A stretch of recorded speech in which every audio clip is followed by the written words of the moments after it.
so if you look at society or whatnot throughout ages, you have a stagnant society, right? And you have a society which is trad, not, it's changed, the name's changed the way, you look at trad conservatism, right?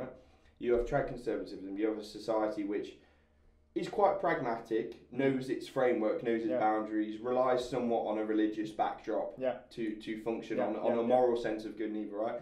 You do need that progressive chaos, which is what it is. It's progressive chaos to push at the boundaries to make the trad ideology to, as a society, as an individual, to reaffirm what it knows, question its current values, and move forward. However, the problem with this chaotic progressive entity is that it's never articulated properly, because that's not its nature. Its nature is to push. So this is why I always refer to you with a train without brakes. It's something which it's gonna go, and in that, when it's going, okay, and you can't fucking stop it. And all ideology fucking leads to mass murder, and this is the problem, and this is the fucking problem. The amount of wrong, like fundamental moral wrong, in a catastrophic sense, that goes when for example, something like identity policies latches onto the common good, something which needs to accelerate as a progressive society. God, it leaves fucking hell in its wake. Like, it's a locust. It farms for everything, it destroys cultures, and it goes and it goes. It's the absolute. It leaves nothing in its wake. It's the absolute, and I suppose it's the absolute positivity. Because I mean, that's another thing I'd say that's not happened enough. You know, people need to say, and I think again that's where you do get it wrong. I think people are right to say no, this is wrong, but I think maybe the sticking point should be more when they suggest what's right.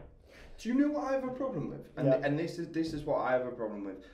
Talking about that, I feel like if someone who I had a valued respect for said, this isn't good, or can we talk about this?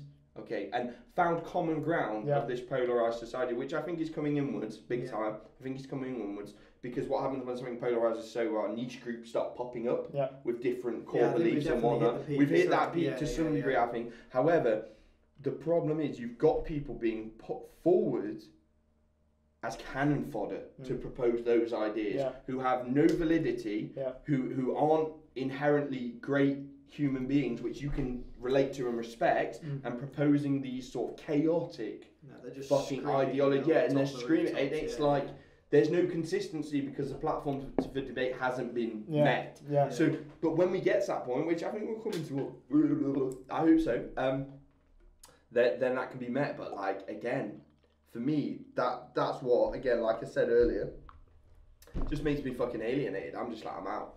Like, this is too chaotic for me. When you find yourself as well, like face to face with a person like that, it's like you either fight it or you log out. Do you know what I mean? And every time you fight it, the other person generally tends to be upset and walks away. And we've had it at the time. We've been in like social situations. You know, like even when we were at the pub at that time, I remember literally a member of staff was screaming at you. Mate, it's mad. Remember, it's like you either have one thing, you either log out because you're like, well, this is pointless. Like, there's no point in getting. You're not going to obviously change anyone's point of view. What's the point?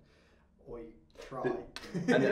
And this is again another problem is like when you have a society that is polarized, you have people who are pushing a status quo and not consistency, but a narrative, and you have people a minority of people who say, hey, that's fucking bullshit. They are ostracized, and to some degree they are seen as combative. Is it combative or combative?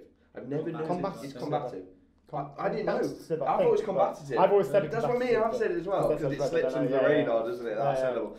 And that's naturally ostracised. And the problem is, you have a mainstream political ideology which frames itself as counterculture, which frames everything else as the wrong side of history.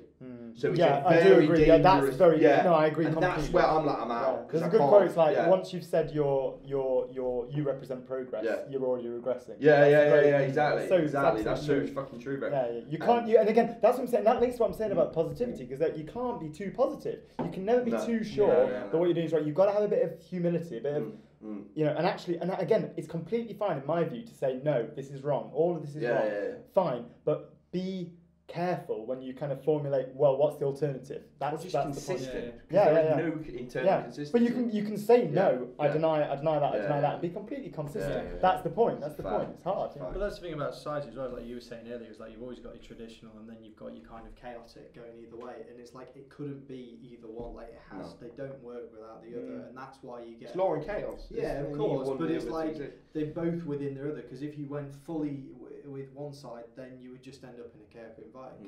You went fully with a traditional. You live in an authoritarian hellhole. So it's either way. So you need that kind of push and pull. Like the problem we have now is like obviously people have a better kind of understanding of. I wouldn't say a better understanding of history, but they have.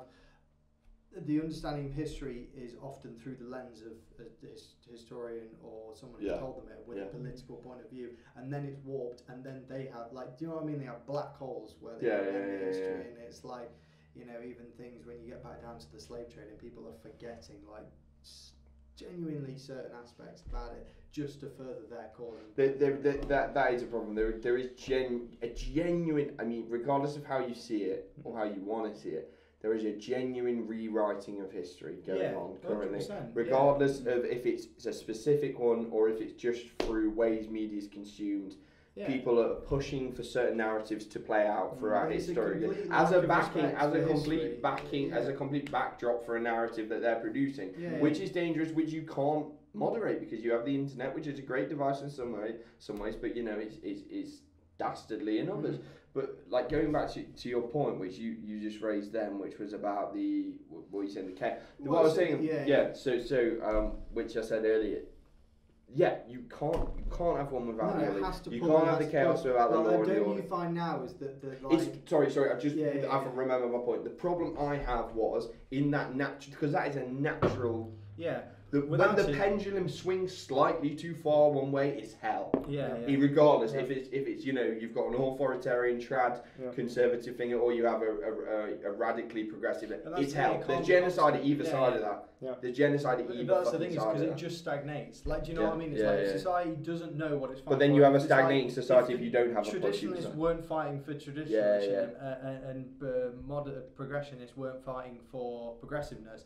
Then you would just stagnate. Like there would be no either way, and that's like obviously again what we went in last time, which was like this is one of the only places in the world where you can actually say that. Do you know what I mean? It's like there's so many places where you cannot go. Oh, we want to go more progressive. We want to be more traditional. You can't. You go with what you got. I just think it's fascinating that like and now like you have your traditionalists, I find, and your kind of progressive. Like groups of people, they're now more aligned with a kind of warped history of themselves. Do you know what I mean? It was like it's more like look at the past, rather than I sometimes thinking about the future. But I think the task is actually though to look at the past, to then use it to shape how you act in the future.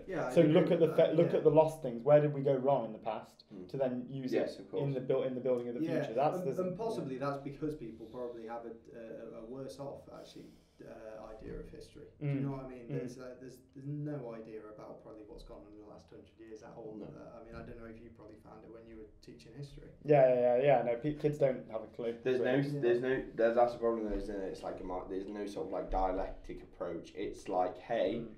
I'm going to cherry pick this specific era of history to prop up a narrative that I'm presenting. Exactly, it's not what worked, what didn't. There's no overarching understanding of how, you know, to repeat the mistakes of the past, essentially. And like, I don't know, like this is why even like just talking about it now, it just honestly, like, I'm like my brother. I've got a shutdown like in my head that's going like, it's just so bad out there. And I hate to be that guy because like I'm one to some degree who props up, you know, prior generations like they had it a lot worse. Like I think they did something about it, like socially and culturally, dude, this is it's fucking hellhole. It's depressing. Like it's a fucking hellhole out there, and it's just it makes people who actually saying you think for yourself is contradictory in itself, but let's just go on the premise of doing that. It makes them bow out because they're just like, nah, this is alienating as fuck. Do you know what I mean? Like, I'm out. I'm just gonna get on with what I'm doing. I'm just gonna get on with my life. I want to, you know, make. But then the march of like. All this stuff goes on. Exactly. That's the tension. And you've got that quote, haven't you? The people who don't do anything don't. It's just like, this is what I have this fucking problem. This is like an existential fucking war I have. It's like,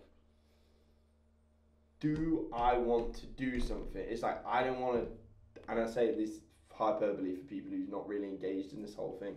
They're gonna think this is like extreme to say, but it's like, I don't really want to die a martyr. Do you know what I mean? Like, and when I say that in the sense, like, I don't know if I want to essentially fight something and waste what I have, which is like a life that is gifted to me in some degree. I think so. You know, I'm quite, like, I'm not going to say I'm a religious guy, but like, I'm moving that way in my life at the moment.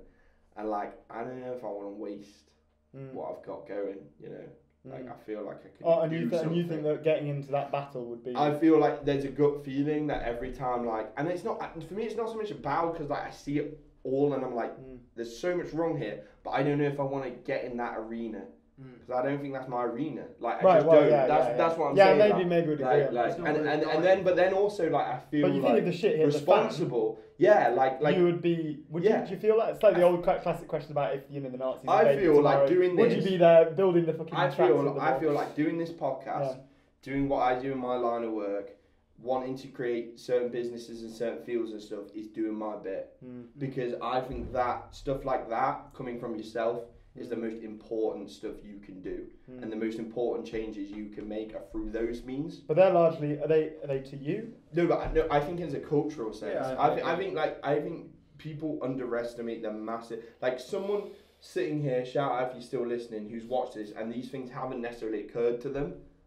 I think that's quite a traumatic shift in perspective to even consider what's being talked about, and that's not even in a patronising sense. No, that's just if it hasn't occurred to you in your waking life. So I think like stuff like this I think art, anything has a tremendous effect on the individual to the point where you can't quite quantify it, and they shape history. And I feel like you've got to do your bit in terms of what you know. And like this is a quote my dad said, but he's like, just don't add to the dross. And I think that's the way I try and live my life. Don't add to the dross. I think don't add to the dross. Jordan Peterson summed it up, and it went over so many people's heads where he just said, tidy your own room first. Do you know what I mean? Yeah, that's the same sentiment. And it's just like everyone, obviously, it triggers everyone, it seems. But because it's Jordan Peterson, it triggers everyone. Yeah, but it's like, it's such a good summary of like the way to just go about your life. It's like, don't tell everyone else to be tidy in their bedrooms.